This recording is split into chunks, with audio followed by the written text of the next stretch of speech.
Orifice meter, that is determination of CDF and orifice meter. Venturi meter and orifice meter I already mentioned, it is used for measuring discharge when the fluid is flowing through a pipe. And venturi meter that consists of convergent, throat and divergent. So it needs some space to accommodate that in the pipeline. Suppose in our experiment, suppose there is only a limited space, there we cannot accommodate a venturi meter. In such cases, we can use an orifice meter. Orifice meter, that is just there is a circular plate in which a hole is drilled concentric with that pipe. And it is also based on the Bernoulli's theorem.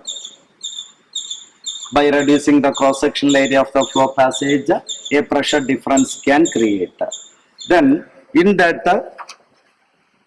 orifice meter, it's a construction, that is, suppose this is the pipeline in which an orifice plate is connected with the help of this flanges and nut and bolt.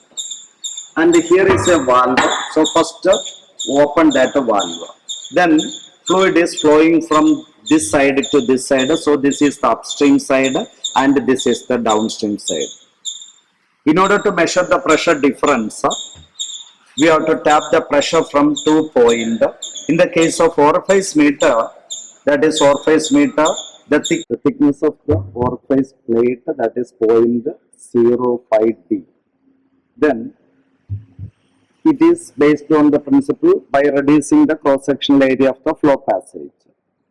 Suppose this is the thickness, this is the orifice plate and its thickness is 0.05 D. And the initial portion of the orifice is made flat. The thickness of that flat portion is 0.02 D.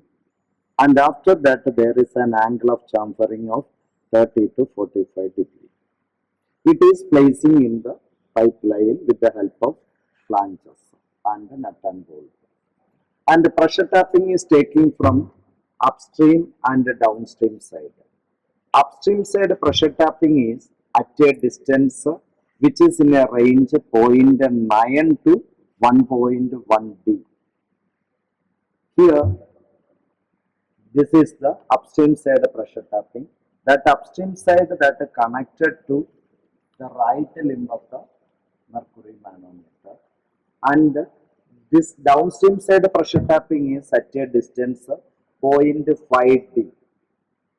And that is connected to left limb. So in the upstream side pressure is moved, so that exert a force in the right limb manometric fluid. So right limb level falling and left limb rises. Here first, in order to do that experiment, first to open that valve fully.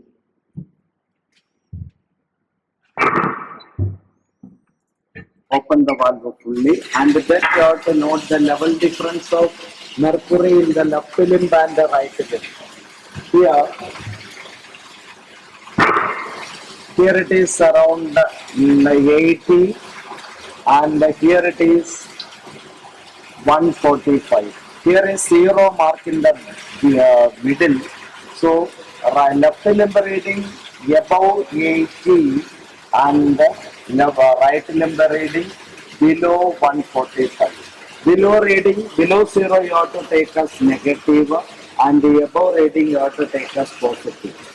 So this 80, that is 0 to 80 mm, that is 8 centimeter. 8 minus 14.5. So 22.5 is the total level difference. Within that 22.5 mm level difference, you have to take a minimum 6 set of reading, maximum 8 set of reading. Then after opening, then you have to close completely, and after that you have to check whether there is any level difference in the left limb and the right limb. There is a level difference. From that we can understand that some air is entrapped. So in order to remove that air, open the valve and then here you have to open this slide. That is called the venting procedure. That is While open means making it parallel to the flow direction, so that if there is any air that will come out. After that, we can close this one, and then the fluid level that is in the same level, left limb and the right limb. After that, open the valve slightly, and in this experiment, you can make that left limb reading above 0 and right limb reading below 0. In the first case, it is 10 millimeter above, that is left limb HL reading is 1 centimeter, right limb reading is minus 80, that is 8 centimeter, minus 8. So 1 minus 8, that is 9 centimeters of mercury is the level difference. Here also the fluid flowing is water, so we have to convert that orifice head into centimeters of water.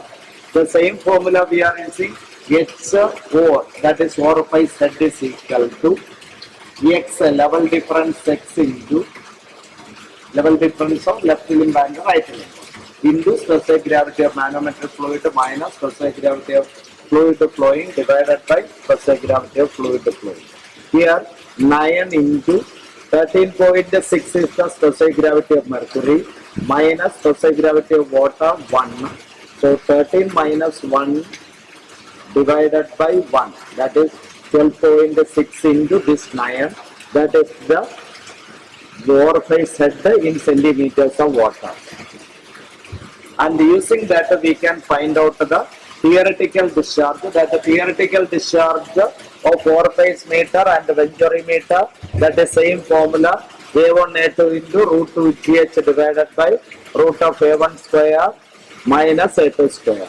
Here A is the pipe dia, that is 50 mm, and orifice dia is 25 mm. In most cases, it is half the dia of the orifice. Orifice dia is half the dia of the pipe. Normally, it is in a range 0.2 to 0.85 centimeter, 85 D. D is the dia of the pipe. That is, orifice dia is 0.2 to 0.85 D.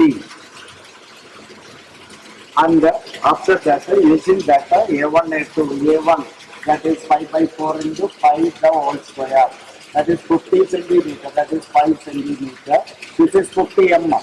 And that should be for D2, that is orifice dia is 25 mm, that is 2.5 centimeter. Based on that, we can find out A1 and A2. And after that, close the valve, make it perpendicular to the flow direction, so that the water that is collecting in the collecting tank, and here is the piezometer tube and the meter scale. Using stopwatch, note the time for 5 centimeter rise of water. Here also the collecting tank that is larger in size, so that we can take a 5 centimeter rise of water. After noting that, then open the valve to allow the fluid to flow in the front. And after taking one set of reading, then open the valve slowly so that we can go to next discharge position. In such a way, open the valve from minimum to maximum or maximum to minimum. Note the left limb and the right limb reading in the mercury manometer and the time for 5 centimeter rise of water, so that we can calculate the actual discharge and the theoretical discharge. From that we can find out the CD value of the orifice. It is in 0.6 to 0.6.